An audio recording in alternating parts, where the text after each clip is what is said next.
This is Jonathan Aggoff here for Pro Boxing Fans. Delighted to be joined by former world title challenger John Ryder. John, thanks for coming on. How you doing? I'm good. I'm good. Thanks for having me. Yeah, it's been good. We're hopefully coming to the end of this lockdown. Hopefully coming to the end of this lockdown, and yeah, hopefully boxing can get back to what it was. We're lucky enough to have shows starting again now. There was a show last weekend. Shows coming up. So yeah, I'm really excited. How did you find the whole lockdown period in terms of training, spending more time at home? How was it? Do you know what I mean? For me, coming off a good 2019, I had a good win in Vegas and a disappointing decision in Liverpool. But for me, I had a newborn son who was young at the time, and I mean it was quite welcoming to have that bit of time at home and spend it with my son who's now 11 months old, my daughter who's come up to 6, and my partner. I mean, so much time in this sport gets lost in when you're in camp and doing whatever, and it was nice to have that 3-month period where it was just with them every day, getting my training in. I was lucky enough to get sorted out a bit of kit by a Korean Fitness who dropped off the dumbbells and the kit to me to use, and just staying on the boxing side. I could only a bit of shadow boxing here and there and everywhere, but bought a bike, got into a bit of cycling and just running. So yeah, turned into a marathon runner and a cyclist. But it was good. It was welcomed. The elbows, the shoulders, the hands, they all took a nice rest. But it's great to be back in the boxing gym now. 100%. I'm going to jump straight into it. Obviously, you put out a tweet last week. You want to face Canelo Alvarez for this September date. Talk me through what the thinking behind that was. Obviously, a lot of excitement's come off the back of it. People want to see the fight. How did it all sort of come about? More just Tony Sims texted me and said, like, Billy Joe's not going to go through with this fight. He's not ready. So he said, like, just tweet him, put your name in the hat. And I mean, I did that, and I mean, it's really blown up. I mean, it's a great response. I think I've definitely put my name in the hat, and I mean, people were saying I look like a front runner, but I mean, I don't know. It's hard to say. You never know. They keep their cards very close to their chest. But with the response from that, I mean, I tweeted Mikel Arteta yesterday and said that if he's short of a left back, I'm game for 45 minutes tonight if he wants it. So see if they can get the same response. Um, I mean, as you say, Billy Joe Saunders ruled himself out of the September date. What was your initial reaction when he did rule himself out? Were you surprised? No, because I know Billy Joe don't dance to anyone's tune. Do you know what I mean? He's his own man. He's bringing his own bit of stuff into this fight as well. You know what I mean? He's a 2-weight world champion. He's no fool, is he? He's bringing the title into this fight. I know Canelo's got the WBA regular, but Billy Joe is the world champion coming into this fight. And listen, if 10 weeks ain't enough, it's not enough. I mean, he's probably been messed around. He's probably been told last minute about this, and I mean, there still is travel restrictions in place. If he's not been able to get much training in during the lockdown period, then he's right not to do so. I mean, don't go in at 80%. If you're not ready, then save it for another day. There's always going to be big fights out there for Billy Joe. The Golden Boy president, Eric Gomez, said that it's very likely it's going to be a British opponent, which would probably leave yourself and Callum Smith, which we know sort of the names that are involved. How many names do you think Canelo's looking at? Obviously, we don't know exactly who he's going to choose. How many people do you think are in the running for this? Well, I don't know. I know Derevchenko was a heavy favourite, but I know that he's now took the Charlo fight. So, Yeah. I mean, hopefully it leaves it down to me or Callum. And I mean, I'm sure there's probably still a few names out there. I mean, I heard that Jason Quigley and Torino Johnson was in the mix as well now. But it was also stated by Gomez that if he was in America, then you had more chance of getting the fight with the restrictions in place. But hopefully that's not the case, and hopefully it can be a Brit. I mean, obviously Sky Sport will bring a lot on the table in airing the fight over here. And hopefully that DAZN and Sky work together a lot, so hopefully that can be a major part of it.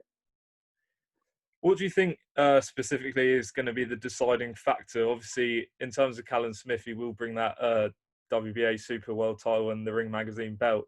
Canelo holds the regular belt at super middle. I mean, what do you think the deciding factor is? Um, more so if they can get Callum to agree. I mean, obviously the world title belt will trump anything I've got to offer. And I mean, if I'm doing it for a cheaper alternative, then that's the thing. But I mean, the only thing that might help in my favour is that I haven't got a title and I won't cost the money that Callum's going to cost. With your sort of style going into the fight, do you think it is the style to give Canelo Alvarez problems? Potentially, yeah. I mean, we've seen him face bigger guys in the past and deal with them pretty handily. I mean, you have to go back down to the lower weights when many years ago when he's fought someone his own height and own stamp. And I mean, it's hard. I mean, you compare the southpaws he's fought. I mean, he beat Austin Trout pretty well, but likes of Lara, I think he really had struggled, and I think Lara possibly beat him. So he does struggle with southpaws. I believe I'm a similar stamp to Canelo in height, and he's probably a bit more stocky than me. But I think you kind of got to play him at his own game. You got to sit in there with him at times. And it said that you've got to kind of get comfortable feeling uncomfortable with him. You've got to be able to box under pressure and catch counter and do what he does back to him. He's obviously a full-weight world champion, 12-fight winning streak, I think. Where does he rank for you amongst the best fighters in the world? Well, listen, it's a toss-up between him and Lomachenko for 1 and 2. I mean, but for going through the weights, you've got to give it to Canelo. I mean, as we say, you've heard that Derevyanchenko's set to face Charlo. You've got Lemieux in the mix. I think. When do you expect that you might hear a confirmation, if anything? But that's the thing. I mean, like I say, they hold all the cards, and if they leave it another couple of weeks, then they're giving you 6 weeks notice, and it's like, do you take it or don't you? And I mean, hopefully we know in the next couple of days. It'd be nice to know by this weekend, but they're holding the cards at the moment. Do you know what I mean? They decide when and where. So yeah, I'm pretty sure they probably know who they want to face already, so they're preparing. But when they're set on it 100%, then hopefully we'll find out. So sort of by this weekend would have to be sort of what you'd like to have enough time to prepare, or is it a case of if you were offered the fight at say 6 to 8 weeks, that would be enough because it is Canelo Alvarez at the end of the day? No, I mean, I'm treating it as if I'm fighting on the 12th of September. So I'm training hard. I'm in camp. I'm dieting. I'm sparring a bit, just keeping my hand in. Sparring's not started fully, but yeah, I mean, I'm keeping my hand in because I know that if I don't fight on the 12th of September, I'll probably be out shortly after. So I can easily take my foot off the gas and recoup a bit and then get back to it. But listen, I'm ready. I'm staying ready and praying that I get that call. I saw you made some comments saying that if you were to get it over Callum Smith, it'd be a bit of justice. What did you mean by that specifically? Well, I feel like I beat Callum Smith in November last year, and I feel like I won that fight pretty well, and I should be the world champion. So for me to get that, not that listen, it sounds like I'm digging out Callum Smith. Weren't Callum Smith's fault. He weren't scoring in the fight. It was just down to the judges. But I believe that for me, that's a bit of justice and karma served, and for me to get that fight that everyone wants would be justice served. Yeah. Obviously, looking at Canelo's record, as you say, like 12-fight winning streak. As you mentioned, the Lara fight's quite. Some people had it him, some people had it to Lara. The first Golovkin fight as well was quite close. Do you feel, even though you would probably be the underdog going in, that he possibly could underestimate you? You're better than he thinks you are? I believe I'm ever improving and getting better with age. But listen, I'm not really going to bring anything to the table that Canelo's not seen before. He's been around the game too long to be surprised and to take people lightly. So I'm sure he'll train hard and meticulously, as will I. And it's all about getting it right on the night. So I'm praying that it comes off and I can make a game plan with Tony Sims and we we execute that properly and go out there and make a big statement. Should you not get this fight, there's obviously other options on the table. You're just behind Daniel Jacobs, I think, in the WBA rankings. Domestic possibilities. What sort of fight would you look at if you weren't to get this? Well, I've been saying that obviously the rematch with Callum Smith like on high on the list. Obviously a rematch with Billy Joe would be a great fight for Britain, and failing that, I mean, like a final eliminator with Danny Jacobs. I mean, I want the biggest and best fights. I'm not fighting for a world title. I want something that progresses me in the right direction, and Danny Jacobs would do that. Just lastly on this Canelo situation, because I know you obviously don't want to tempt fate too much. But if you were to get that fight, what would it mean to you? To fight someone of Canelo's caliber. Well, listen, look, Canelo fought Mayweather. Do you know what I mean? So I'm pretty sure that's how he was looking at it. I'm looking at Canelo. I mean, he's a superstar. He's the biggest name in boxing. But listen, Canelo's been there before in fighting Mayweather. He came out short, but I don't intend to come out short like he did. I intend to go out there and make a statement and beat him. Yeah, I mean, of course, on that, I mean, hopefully there would be some sort of crowd allowed. I'm not sure what sort of the restrictions would be, but I guess behind closed doors wouldn't bother you, or do you expect there should be some crowd if it was to pull off? I expect there would be some crowd, maybe a reduced crowd, so they can observe the distancing. But listen, the Mexicans love a fight, so as long as you're putting your guts on the line and going for it, then I don't think they really care. Just on that, the Vegas fight you mentioned, obviously, how did you find the whole experience out there? Because obviously, if this fight happens, it could end up in Vegas. I'm not sure, but how did you find that experience? I love it. I mean, it was great out there. I mean, I've never been to Vegas prior to that. I've been to LA before and Texas, but never Vegas. So it was great to get there, fight week, and see the big lights, the big city, and just really soak up the big fight atmosphere. Hmm. Just moving away from all of this, Ted Cheeseman, your stablemate's fighting Sam Eggington in a few weeks' time. He's very confident, very up for it.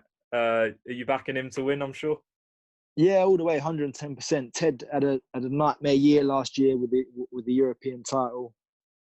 Went in against a very good fighter. He had the British title fight with Conway next. I don't see any way that was a draw. He should have won that. And then with Fitzgerald, I mean, I had him a clear winner, and he's just a serious misjustice there. Do you know what I mean? It's he should still be the British champion and on way to winning it outright. So hopefully 2020 now. I know it's been a slow start to the year, but he can get back with a good win over Egger and get a good world ranking. Like I say, the best bit of advice I gave about only ever being 3 fights away from a big fight is that really puts Ted in a position to go on and fight for a world title in the coming maybe 2021.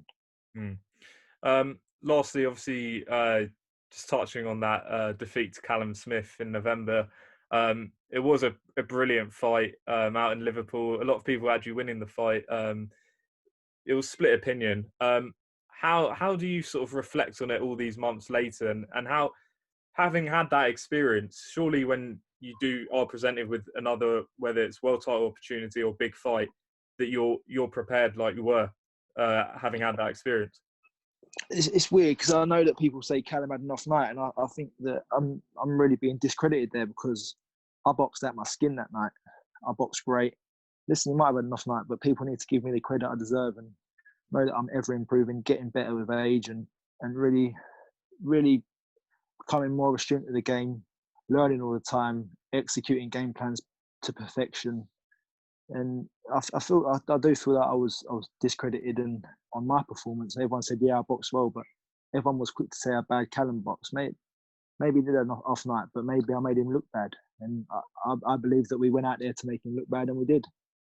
Why do you think that did happen? Is it just, sort of a British thing to put the winner down, or is it, was it just the public's point of view? Why do you think that happened rather than you getting all the credit you feel you deserve? Well, people look at my record and they see the losses on there to Billy Joe, Jack Arnfield, and Rocky Field, and they think that I don't deserve to be mixing at that level, but I do. They come in earlier stages of my career. I'm super middleweight now. I'm good at this weight. I'm raring to go and getting better. So I think people need to take the losses out of the equation and just see it as a two fighters going at it and at world level. Mm. All right. Well, John, appreciate you coming on, giving us your time. Best of luck. Just finally, just give me your top 3 ideal opponents. So 1, 2, 3 in order of who you'd like. Number 1 would be Canelo for sure. Number 2, Callum Smith. Number 3, Danny Jacobs. There you have it. John, thanks for coming on. Appreciate your time, and yeah, we'll catch up soon, hopefully. Lovely. Thanks for having me on, mate.